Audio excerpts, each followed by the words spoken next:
In this week's episode of Studio Inter, we'll be previewing the Derby Della Madonnina. We'll be talking Inter legends with Critty Smith. This week's Moratti, Moggi and Frog. New book raffle and much, much more. Everything here on Studio Inter, only on sempreinter.com. Ecco Perisic, 1 contro 1, gioco di gambe, guadagna il fondo, il cross, Icardi, e gol, e gol, e gol, e gol, e gol, e gol, e gol, e gol, e gol, e gol, e gol, e gol, e gol, Maurito il Mamma! Sono i blocchi nell'area di rigore, arriva la palla, la prende Vecino, che segna solo contro le romane, segna il gol del 3-2. Per una vittoria eccezionale, eccezionale! Benvenuti, bentornati to another edition of Studio Inter. I'm your host Nima Ruzzari, wishing everyone welcome to another edition, but a special welcome to all our new listeners from Beyond the Pitch Media Network. Some of you might have known, Studio Inter has now decided we've joined a partnership. We've got a partnership with Beyond the Pitch Media Networks, which means that the Studio Inter pod will also be hosted on all of their platforms. So aside from our own platforms, the Forza Italian Football platform, and now Beyond the Pitch as well. We're very excited and happy about that. And we've got a very special episode this week to highlight that. But before we get into all of that, let me welcome our panelists, starting with the preview writer and the preview expert at sempreinter.com, Mr. Mohamed Nassar. Hey everybody, great to be back once again. Looking forward to hopefully what should prove to be a very exciting week for all Interisti around the world. I couldn't agree with you more. And returning back, the prodigal son, the long lost member of Studio Inter, hasn't been on for a long time. He runs the Twitter account for Della Madonnina. He's also a staff writer at sempreinter.com. Welcome back, Mr. Beckman. I have come home. We're good. We are happy to have. We are happy to have you. Welcome back home. Thank Welcome you. home. I hope everyone still remembers who I am. It's been a while. Yes, it's not easy to forget you. Excellent. Right. Let's get going. Let's start. International break meant a lot of things, but above all, it also meant that Inter were able to rest. Inter players were able to rest a little bit ahead of a very, very difficult schedule coming up. Starting with the Derby della Madonnina on Sunday night, 8:30 p.m. at the Stadio Giuseppe Meazza in Milano San Siro district. This is a derby that I am dreading a little bit. I'm going to tell you why, and then I'm keen to hear what you guys think, because everything is speaking for Inter. And the derby logic, as I know it, is that it's upside down world. League table positions doesn't matter, form doesn't matter. The derby is a special game. Anything can happen in the derby. And to me, I think everything is speaking for Inter, for an Inter win, which is exactly why I'm scared. Am I being very superstitious or paranoid, or what do you think, Mo? No, look, I agree. Normally, it's like you said, it's counterintuitive. We're doing well, we screw up at the derby, whatever. But you know what? We've spoken about this before. I just have faith in this project now. I think we can take the team for what it is, and this team is a team that's firing pretty much close to its potential. And like you said, the international break has allowed us to rest a lot of critical players. Thankfully, no one has been forced to make ridiculous trips too far away. So no, I think I don't want to come back and bite my words or whatever, but I'm positive, man. I'm positive. I think, like you said, everything is pointing towards an Inter win, but in this particular case, I think it's the only logical conclusion. So, I understand your apprehension, and I would have shared it many, many times over the last few years, but in this particular instance, I think I'm positive too. Will, this past few week in Italy, the Italian press and the Italian journalists have all been saying that, well, Inter are the bad guys in terms of physicality and in terms of being much more cynical, while Milan play the good football. This is the narrative they've been going with. First of all, do you share that narrative? And secondly, how do you think, if it were to be true, how do you think that this will manifest itself on Sunday? Will it be true even in the derby? Well, I don't disagree entirely with what they're saying. I agree that I've seen a lot of that this week. You've had, Milan play the good football, Inter are the physical beasts who are gonna, bite you but not necessarily enchant you. I think there is something to that. I think this team, Inter I'm referring to, are not built to play great football. I think when you get rid of Cancelo, when you get rid of Rafinha, and you bring in Nainggolan, and you bring in Keita and Politano, they're not sort of conducive to a great style. I think this is a team with a lot of solutions. That's the way I kind of see it. Players who individually can pull you out of a hole and can give you sort of a burst of something. But I don't think this team is ever going to play particularly brilliant football. So I think in that sense, yes, I do agree. I also think, I must admit, I haven't seen a huge amount of Milan this season, but I have we heard from James Horncastle last week that they play very good football, and that perhaps that's a surprise, given that, if you're going to depict one of these two sides as a sort of a nasty, snarling, growling beast of a team, you'd expect that to be the team managed by Lino Gattuso, not the one managed by Luciano Spalletti, who was always known for his teams playing great football. But football is weird like that. So yeah, I wouldn't go too far. I mean, obviously, you have to find an angle as a journalist. That's quite a good angle. So you're going to try and push it a bit. You need black and white. You need contrast. So I'm not surprised that's the line they've gone with. As far as how this will affect the match on Sunday, I don't necessarily think it'll be too dissimilar from last season. I'm talking about the first derby in particular, particularly in that second half. We were very, very under the cosh in certain periods of that second half, but we scored 2 goals. One was we got a penalty and we sprinted away on the break and scored a goal with our only goal scoring combination last season. So yeah, I expect, Milan are built to play the ball out from the back. They're built to be sort of a bit softer. They've tried to add a bit of kilos, as they say in Italy. But I still think predominantly their physical strength is not really their defining quality. So I expect a game that will be balanced. But, if we're the team that's more ruthless and more sort of aggressive, then that stands in good stead, because, that's ultimately what a derby is. So I would just say about your concerns, Nima, I do remember we had this exact same conversation last year, before last year's derby, and we won that derby, albeit we nearly didn't. I love your memory sometimes. I completely forgot that. So I love that you remember that. Yeah, I remember everything. I don't remember the things that matter, but what we spoke about on a pod episode last year, which, if I remember correctly, wasn't even published in the end because we had technical issues. Yeah, see, you said that, so yeah. No, I think it's just sort of, I don't know. You hear this all the time before the derby. Form goes out the window. I don't know.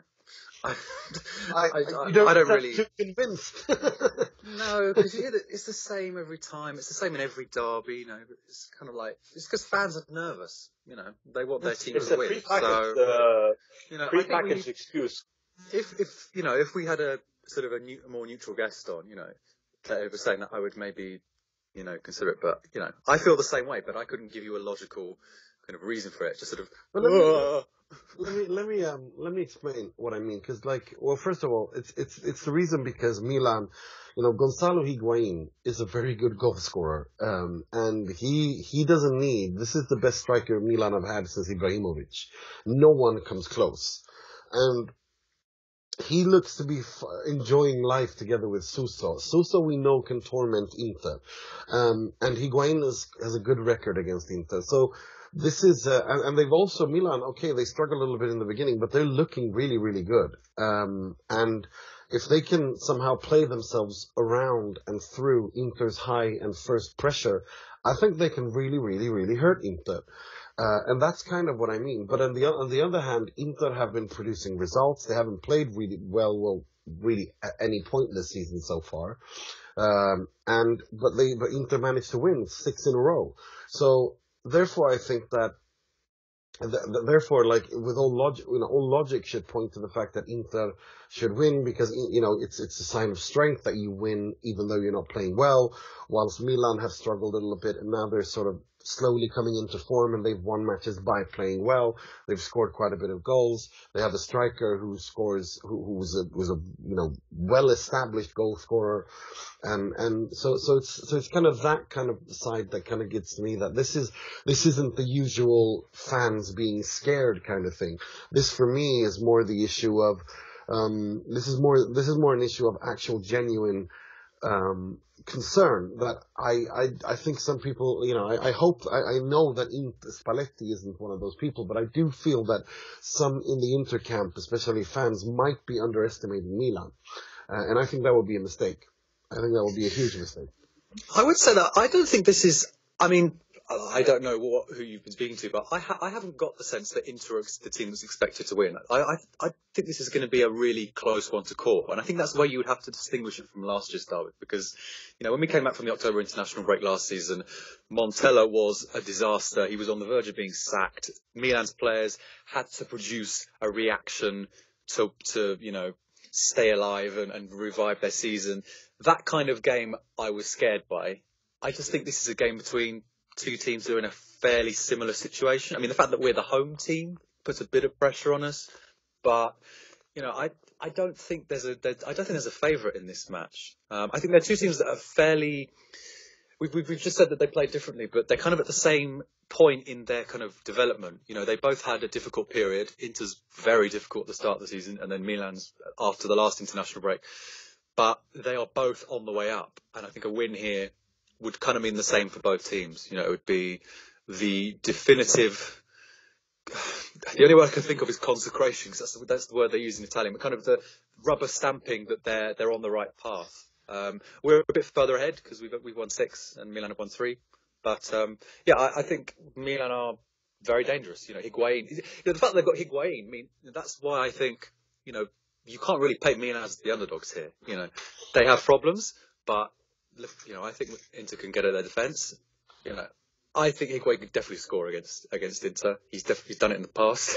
He did it the last time he came to San Siro, and that was a little bit painful. I don't think there's a favourite. Mo, how do Inter, in your opinion, what do Inter have to do to stop Gonzalo Higuain and Suso, who both have been tormenting Inter when playing against them? Before I get into this question, into the answer, I just want to, I love what Will said right now about this Inter team being built to find solutions, after having sold Cancelo and Rafinha, or gotten offloaded Cancelo and Rafinha. And it makes perfect sense. Like, very well said, Will. How do we stop Suso and Higuain? I think last year's rendition, last year's 3-2 win, the midfield in general was, I think it was Valero and Vecino working in the double pivot in front of the defenders. I think generally De Vrij and Skriniar are much more able to handle Higuain's individual threats. So I think nothing necessarily needs to be made. No particular adjustment needs to be made. I think in general the team is geared more defensively. The structure is so much more sound than last year. So I'm not too concerned. I'm not too concerned about I reckon that Milan will probably score a goal. I think Higuain will pop in and find a loose ball that or an early cross that goes into the box or whatever. But I think by and large our defensive structure this year is so much more I'd say organized, well drilled and able than last year that again I don't want to eat my words, but I'm not too concerned about Milan's defense. Yeah. I'm not concerned. I think last year's lessons were learned. I think Suso getting the ball on the right and cutting in and taking a shot from 25 yards is just not going to be allowed this time. I think everyone's going to be so turned on and tuned in this time that these mistakes, we haven't seen them make these mistakes, and I don't think these mistakes will be allowed to happen.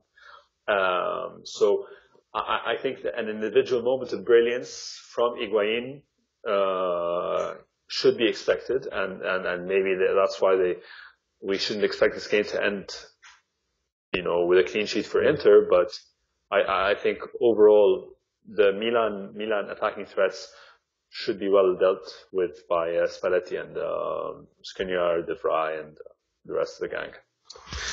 Well, speaking of eating one's own words, it's going to be. I think it's one of those games. I think this is one of the derbies, in my opinion, that this is the most important, the most sought after derby in at least half a decade, because during this horrible decade that both of these clubs have gone through, where we had one derby when Ranocchia and Philippe Mexes were the captains. I remember one derby about, I think it was Mancini when he just come back, just to give you a sense of the mood around Milan at that time. Gazzetta, in the week running up to the derby, they actually published an article which was called 10 Reasons Why You Should Watch the Milan Derby. And that some of them, I can't remember all of them, but I think one of them was like, watch Hernanes in his Milan Derby debut. Oh, we've got a new train line, the metro's working well, you can try that out. Like, we've come a long way in the last 4 years. No, we really, really have, and it's two teams that, I mean, after finally Yong Hong Lee left Milan are finally in the hands of someone, a good ownership. Such a shame. Yeah, no, but to be honest, I mean, Italian football is good when it needs a strong Inter and a strong Milan, and both of these clubs are finally looking to be on the way up. And Leonardo, as sporting director in Milan, is a brilliant. It's a match made in heaven. We have Ausilio, who's been simply phenomenal. It's looking really good on all organizational fronts. We're gonna, there's even talk of the Marotta, the Beppe Marotta thing, and that's something that I wanted to talk about a little bit later on. But before we get into all of that, I'm keen to hear a little prediction from both of you, and I'm going to start with Will. Who do you think wins? Who do you score? Right. I think both teams will score, so I don't think it's necessarily a problem. I think we can win this game without keeping a clean sheet. So I think Higuain will score. I'm feeling a draw. So the obvious thing is to say Icardi Higuain, because that's the angle that has been pushed in Italy, particularly after the last round of games when they were both the star players. So I think I'll go for that. But I would say that, just going back to my point that I made earlier, in Italy you have gioco, which is like the style of play, and you have the giocate, which is like the moments of skill. Inter are giocate and Milan are gioco. And in a game like this, I'd want giocate. I'd want the moments of brilliance that can turn a game in a tight moment. So I'm not pessimistic, is what I would say. I'm not saying I'm optimistic, but I'm not sort of dreading it. That's what I want to say. Mo? Yeah, I'm going to use benign vocabulary in describing how optimistic I feel about this. I'm quite optimistic. I think, like Will said, and like I said earlier as well, I think Higuain should get a goal for them, but I think it's going to be a comprehensive win by us. I think we saw from Spalletti last year that this Inter thrives when facing opponents that take the game to us rather than sit back and defend deep. And I think Milan have no options but to try and attack and get something out of the match. And that works perfectly for Inter. And I think they're going to score a goal. Let's say either Higuain or Cutrone, and we're going to score at least 2, maybe 3. I think Icardi is going to score a brace, and then maybe someone adds like an Angolan or a Politano or a Perisic adds like a cherry on top in the last few minutes as Milan chase and try and get something out of the match in the last 10 or 15 minutes of the match. So I think it's going to be a comprehensive win for Inter. I think it's going to be like Will said, a game that's dominated by giocate. So maybe Milan push and huff and puff and possess the ball, but really effectiveness and lethalness in front of goal is going to be dominated by or going to be dictated by us. So I reckon it's a 2-1, 3-1 run-of-the-mill win for Inter. Nice one. I want El Toro to score, just to say. That's what I want. Well, if we're talking about what we want, that's not right, isn't it? I'm not talking about that when I predict. Go on then, predict the defeat. No, I'm going to be perfectly honest. I think Milan will win 2-1. I think Higuain and Suso will score 1 each, and I think that Nainggolan will get 1 back. I'm sorry. This is what I think. And this is what my intellect is telling me. This is not what my heart is telling me. This is what my intellect is telling me. That Milan will win 2-1, and it will be Suso and Higuain, and Inter will get 1 back, and then spend the game chasing it, and then it will end that way, 2-1 to Milan. Right. As I mentioned in the beginning of the podcast, we are now also part of the Beyond the Pitch media networks, and as a way to celebrate this new partnership, we have also we're going to raffle out a copy of World Football Club Crests, a new book written by Leonard Jägerskiöld and Nilsson, where he goes into the history of the football of the crests of football clubs, how they developed through the years, and we're going to raffle out a copy of this, and all you have to do to win a signed copy of this is to we're putting out a tweet with saying we're putting out a tweet tomorrow, or when you listen to this, the tweet will be out. All you have to do is retweet and follow World Club Crests. And Leonard is the one who will decide who wins the signed copy of this book. It's a great book. I've read it in Swedish. Now it's out in English as well. I can really recommend it. It's really, really interesting. So be sure to check that out. We'll be tweeting that out over the next couple of days. And as I said, all you have to do is to retweet and also follow at World Club Crests. And then Leonard will decide which book, who will win the copy. And we are now joined by the author of World Football Club Crests. Welcome to Studio Inter, Mr. Leonard Jägerskiöld Nilsson. Thank you very much. Glad that you're having me. Our pleasure. Well, before we get into the contest, which I've spoken about to our listeners, I just wanted you to explain a little bit about the idea behind the book and what made you write it, and just explain a little bit. Yeah. All right. The thing is with the book that's called World Football Club Crests is that it began a couple of years ago when I met this Swedish publisher, obviously here in Sweden, and I had a lot of ideas of football books and football literature that I wanted to write.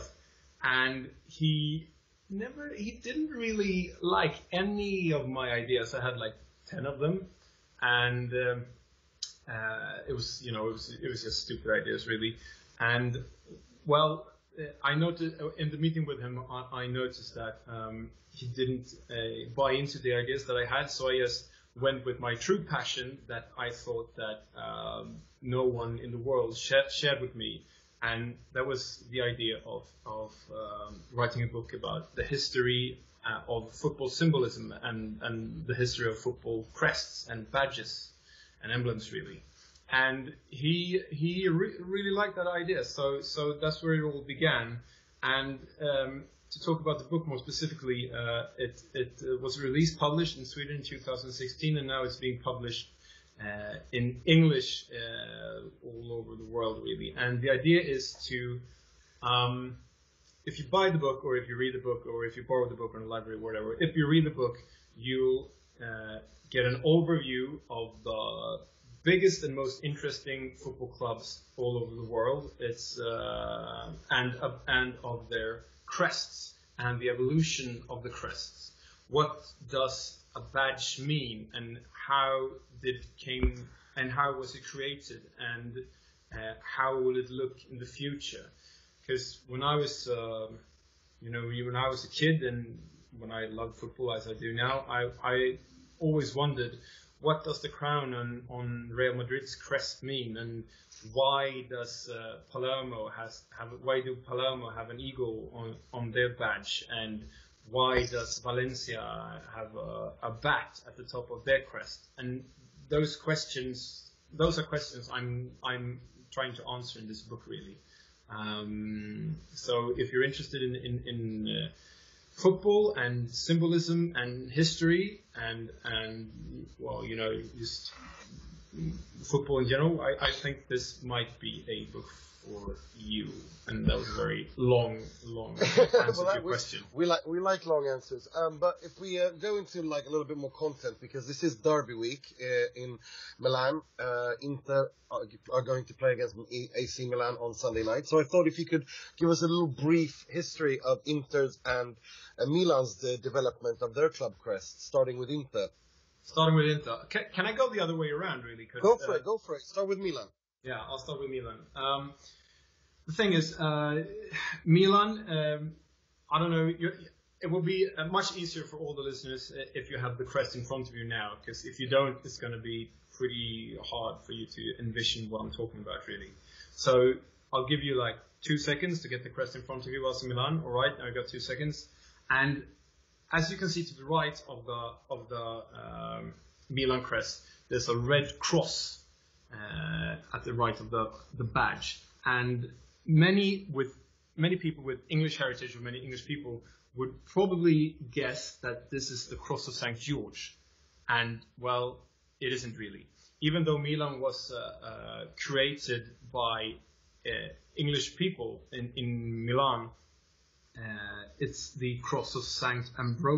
Ambrose in English, or Ambrogio. Exactly. Ambrogio in Italian, yeah. Exactly.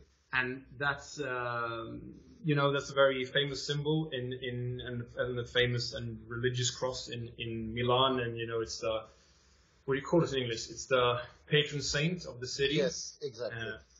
So many English people will probably be disappointed when they understand that this is not the cross of St. George, but the cross of St. Ambrose.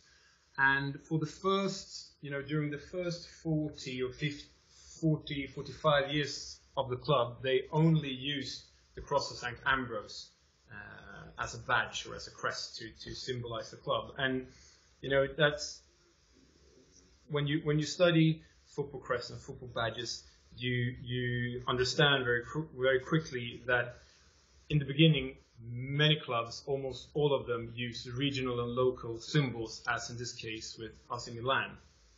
But during after like 40 years, in the 1940s, the badge evolved into something quite like what it is today, with they enhanced the crest with adding the stripes of red and black, where black, is supposed to strike fear into the opponents, and red is supposed to represent the sense of will and eagerness of the players of AC Milan.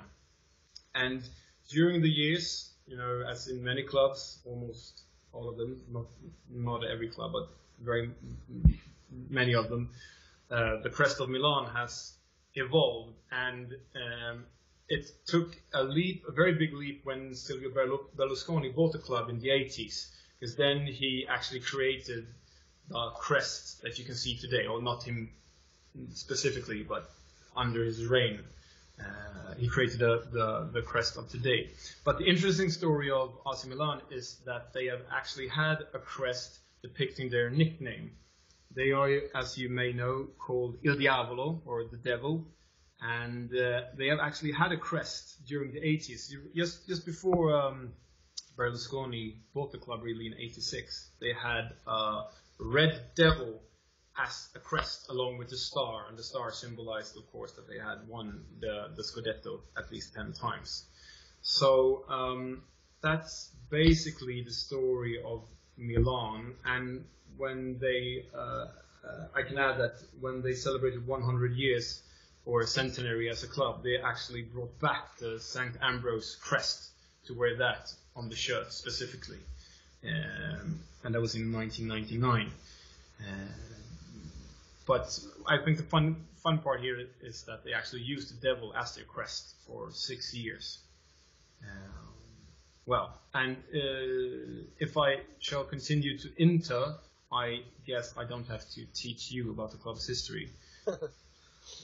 But obviously, you know, the colors of Inter, they came as after the founding fathers, you know, left Milan and created Inter and organized this new club in Milan. The colors were a reaction. The blue color, it was a reaction towards AC Milan. If they're going to wear red, we're going to wear blue. So that's why, you know, blue and black depicts the first crest. And the first crest actually was a monogram created by Giorgio Muggiani. And if I'm not ill-informed, Giorgio Muggiani was one of the founders of the club. Yeah. Exactly. And this monogram, the very first monogram that was created in 1908, when the club was born, is very much alike the crest the club has today, really. But Inter's history, or crest history, is much more chaotic than the one of Milan. And that's because, you know, because of the fascists, really, in the end of the 1920s and beginning of the 1930s. Because when Inter, because of Inter's policy towards foreign players, the club wasn't very popular among the fascists of Italy. And therefore the fascists made Inter change, you know, their name to Associazione Sportiva Ambrosiana, and that was in 1928, right? Società Sportiva Ambrosiana. And with that, they also changed the crest. So from this round monogram into like a square or diamond-formed crest with a football in the middle and the name outspelled, the Ambrosiana name, that is. And this lasted for 4 years until the club took back a part of their name, but then they were called Associazione Sportiva Ambrosiana Inter. At least you regained Inter, and that part of the name also came back into this crest. But you know, as the fascists lost their grip or hold of the club, you know, the name and the badge came back, really. And for 30 years, give or take a little, after the Second World War, the monogram was back in different editions and different versions. And then in the 70s, the Biscione, or, you know, the snake, took its part of the crest as well. So there was like, at the end of the 70s and in the middle of the 80s, Inter was represented by the Biscione, and many people, I'm a bit too young for it myself, but many other people, you know, that I know who are Interisti, they grew up with this badge. So for them, the badge with the Biscione is the crest of Inter to them. And interesting, the Biscione, or the snake, has interesting origins, really, because as the cross of Saint Ambrose. The Biscione is a very important symbol for the city of Milan as well. Because, it represented the Visconti family who controlled Milan in the 13th century. And since then, the snake has actually, apart from Inter, also represented the Dukedom of Milano, the aristocratic family Sforza, and also the car manufacturer Alfa Romeo, which is a Italian car, as you may know. But, with Massimo Moratti and new ownership, the monogram actually returned to Inter and has gradually evolved back into its origin as it looks today, really. So the one today is the one the club uses today is actually very much like the original crest that was born in 1908. So it's a little bit back to their roots than the crest.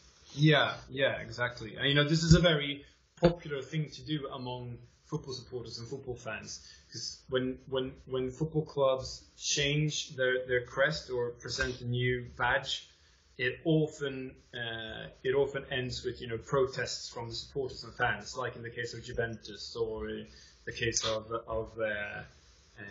Cardiff City or the case of Barcelona, like a couple of weeks ago.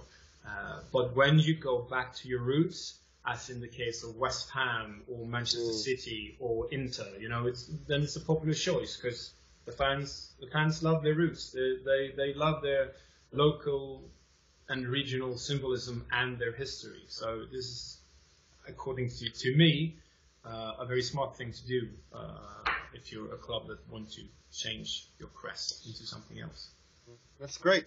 And if you want to win a signed copy of this book, we're going to put out a tweet tomorrow tagging World Club Crests, the Twitter page for this book. And all you have to do is retweet that tweet and follow World Club Crests on Twitter @World Club Crests. And Leo will choose a winner out of all the ones who've retweeted and everyone who followed. He will choose one, he will contact you, and he will send you the book. Yes, exactly, I will. So just go ahead and enter the competition. Awesome. Thank you very much for coming on, Leo. It was great to have you on. And I can really recommend this book. I've read it in Swedish, and I'm sure it's just as good as English. It's a really interesting book that I can really recommend to everyone. So thanks a lot for coming along and telling us a little brief story about it. Thank you. It was a pleasure.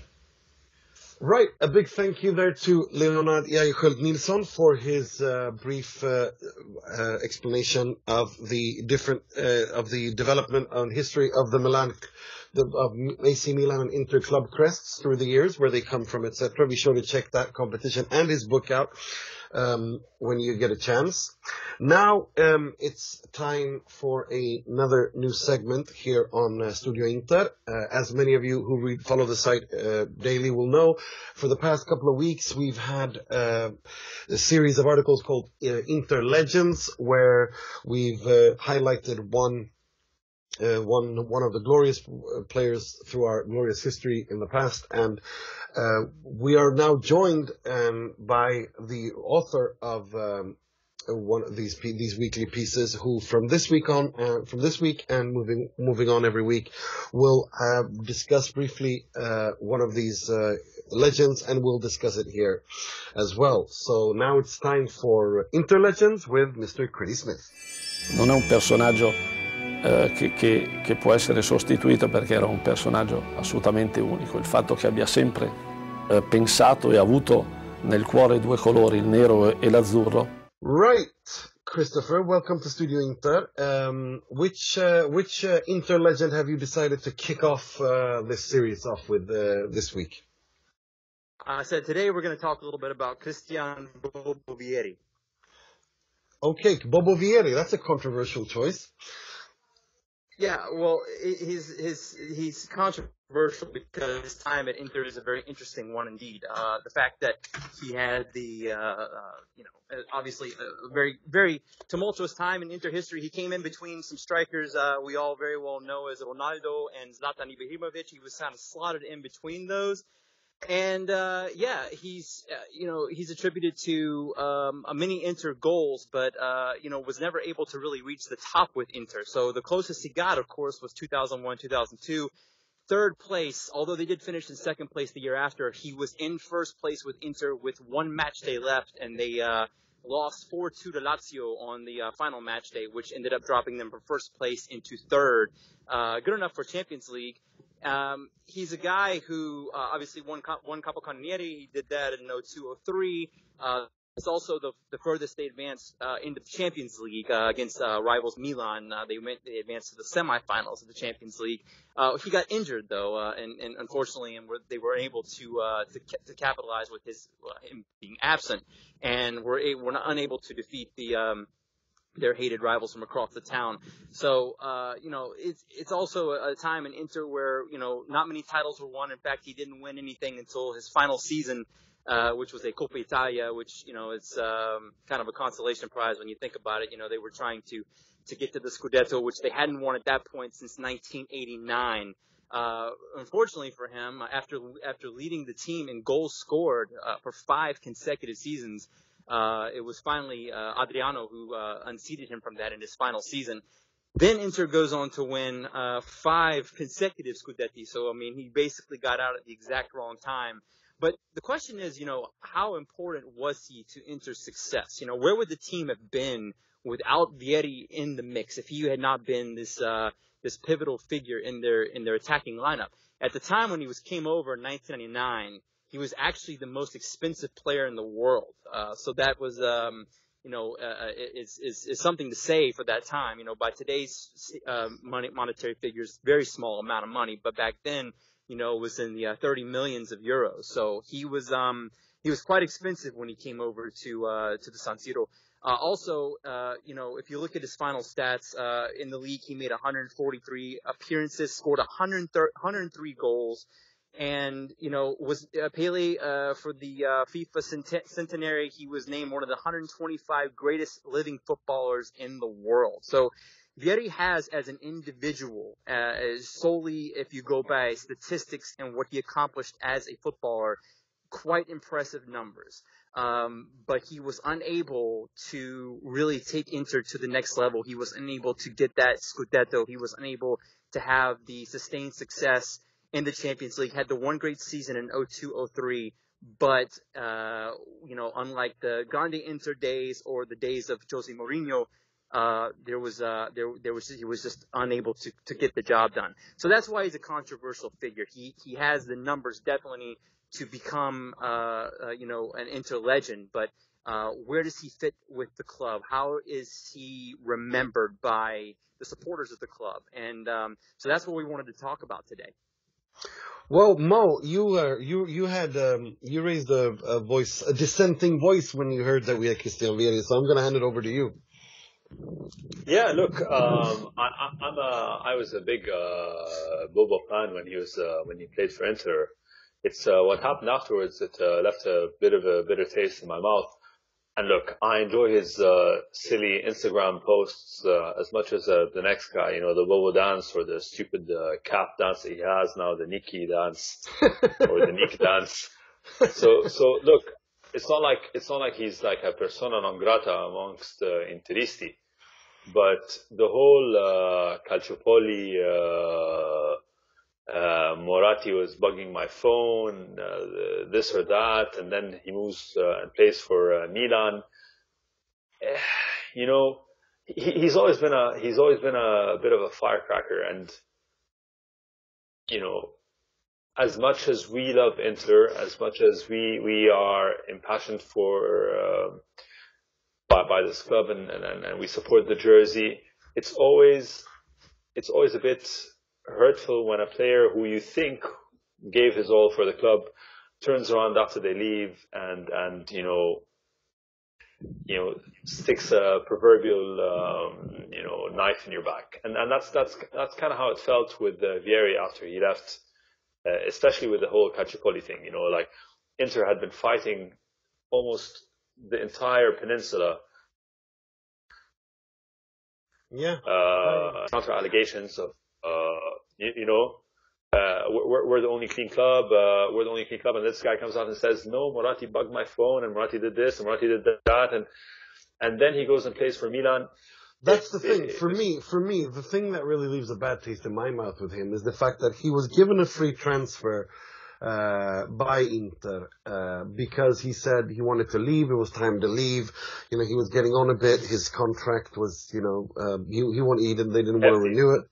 Yeah, exactly. And he wanted to leave, and Moratti gave him that free transfer. And then he turns around and signs for Milan on a free transfer, which was a complete slap in the face of Massimo Moratti and the club at the time. But having said that, he did look like the biggest fool on the planet in that derby. He played like garbage. No, but not only that, in that particular derby, the very first derby that season, when Inter under Mancini beat Milan 3-2, and he's the one who comes on and he loses the header, the aerial duel against Adriano, who heads in that 3-2 in the 90th minute. That kind of makes it, you know, for me, I forgave him after that because he kind of looked like a complete idiot in that game. You make fun of Will for having a good memory, but this is some next level stuff. Yeah, you tell him, Mo. No, but I never forget that. I remember this so clearly because, I mean, the way the temperature was, you know, really grilled up ahead of that derby. And then Vieri comes on after Inter, you know, Oba scored one, you know, gave Inter this was Adriano's best game in an Inter shirt, if you ask me. You know, Inter get a penalty, which was kind of not a penalty. Then Milan get a penalty, which kind of wasn't a penalty. So it's 1-1, and then that free kick, Adriano, and then Oba scores 2-1, and then Jaap Stam scores 2-2, and then you see, you know, Milan, you know, this was, you know, during a period when Inter really, really struggled to win the derbies. And then you have Vieri come on, which was like, it was like so typically, you know, Inter beffa kind of thing, wasn't it? Inter were going to screw this up somehow. And then in the 90th minute, Inter get a corner, and Adriano wins the header against Vieri, and he scores that winner. And for me, I forgave Vieri for that, because he just made himself look stupid. What I'd like to, sorry, if I may, just what I'd like to note is what Chris was saying. What Critty was saying was, you know, Vieri did a whole lot, but also did nothing. And for me, that phase, that particular phase from let's say 2000, from post 2002 till the Mancini Mourinho era, that phase was just, the headline of that phase was lost potential. And there is no one that embodies and personifies this lost potential as much as Vieri, you know. And I think that's an interesting point. This is my memory is able to fulfill its potential. Yeah. Yeah. Sorry, Critty? Nima.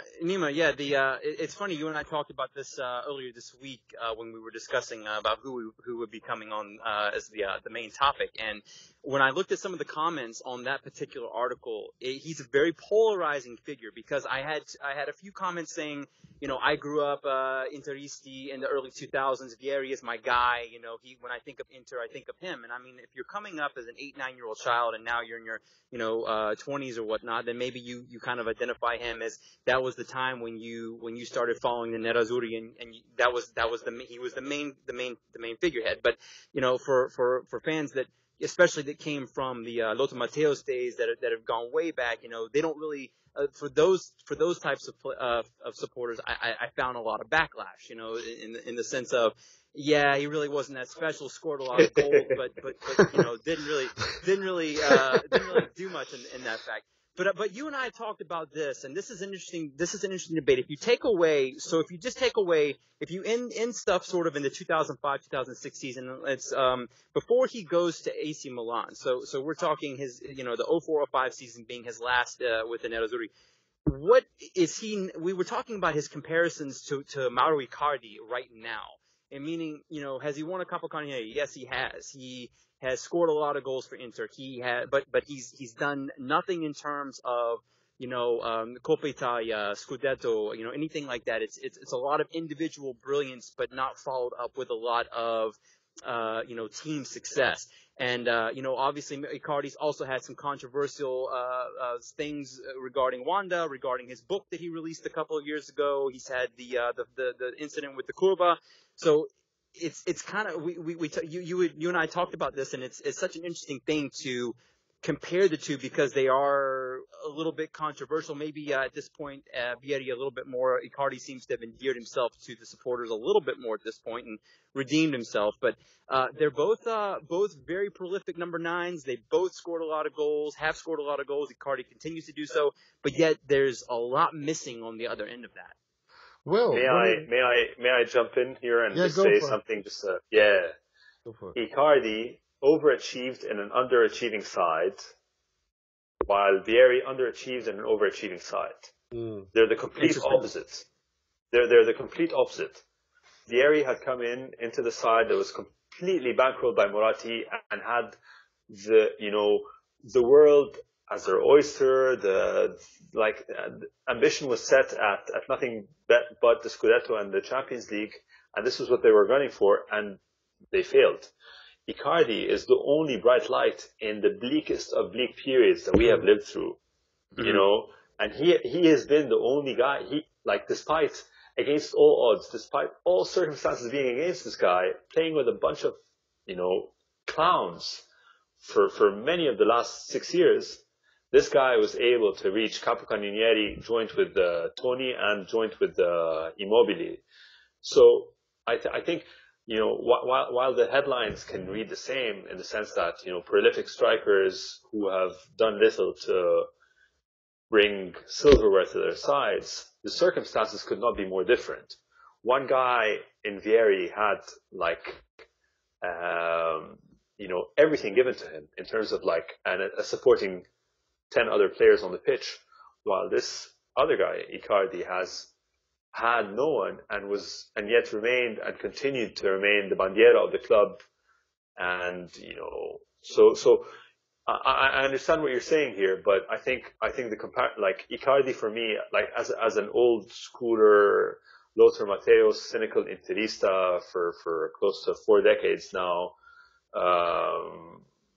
there can be no comparison between what Icardi means. Even if Icardi leaves at the end of the season and goes to Chelsea or to Real Madrid or to wherever, his legacy at the club will forever be untarnished because of the sacrifices that he personally made for the club in the darkest of times. Whereas Vieri did the complete opposite, So yeah. Excellent point. Excellent point. Well, this is kind of what we wanted to do with the Interlegends part, to create some debate and hear the opposite side, because there's a lot of polarizing players. I mean, Vieri scored a lot of goals at Inter, but he's a polarizing character. Let us know what you guys think. Tweet at us at using the hashtag Interlegends. This is a weekly thing we'll be doing every week now, and Critty will join us next week for another Interlegend. Absolutely. It's great having you on, and we'll see you next week. Thank you very much, guys. I'll talk to you guys next week. Thanks. Ciao. Well, now we've come to the part of the show where we pay tribute, rip the piss out of, and criticize someone or something in the world of football heavily, starting with the positive side. This week's Moratti, which will be presented by Mr. Mohamed Nassar. He works a lot, he's intelligent, and he surprises people sometimes with his ideas. Not easy to find one person of these qualities.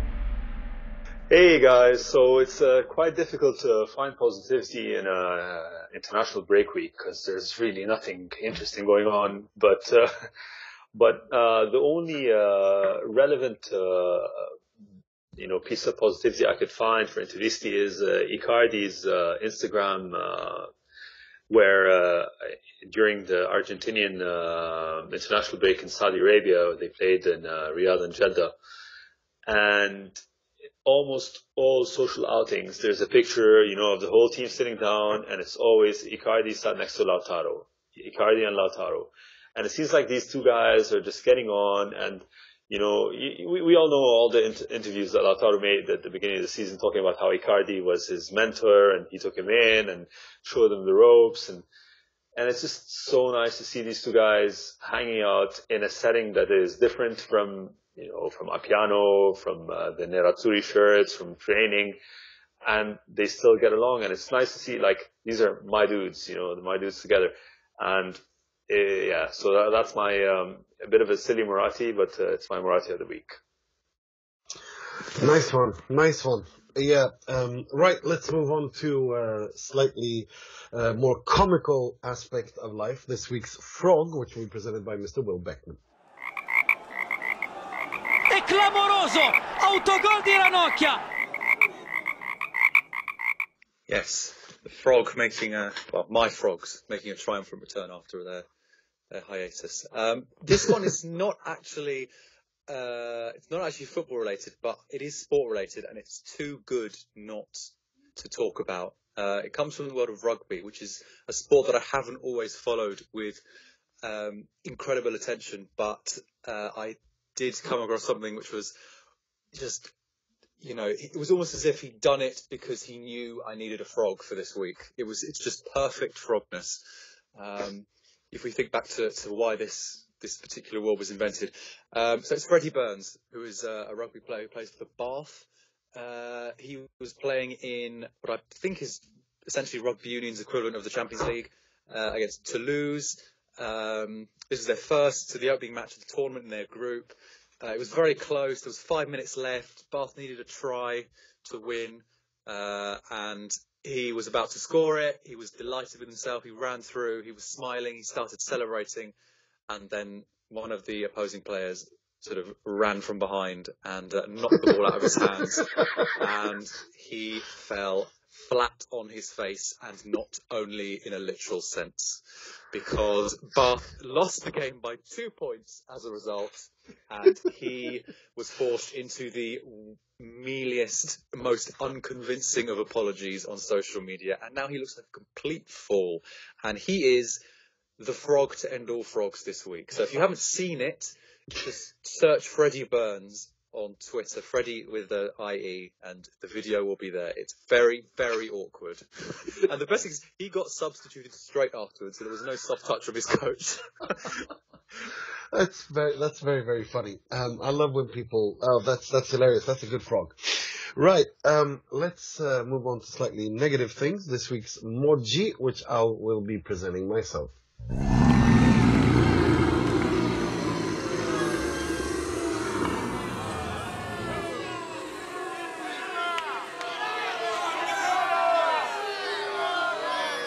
Right.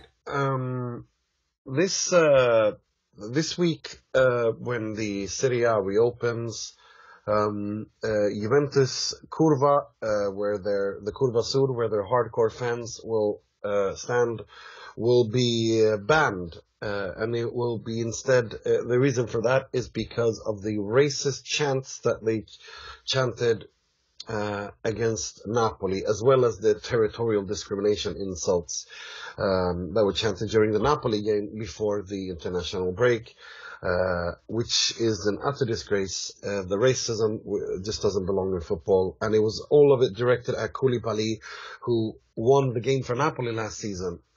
So it's simply just a case of sour grapes turned into foul mouth, and this kind of behavior doesn't belong in a civilized discourse in 2018.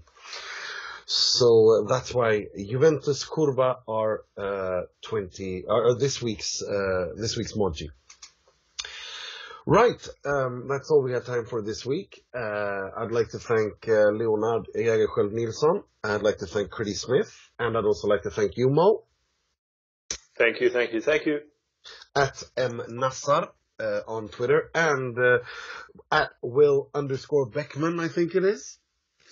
It is, yes. The underscore may be disappearing, but for the moment, it is Will_Beckman. So. Well,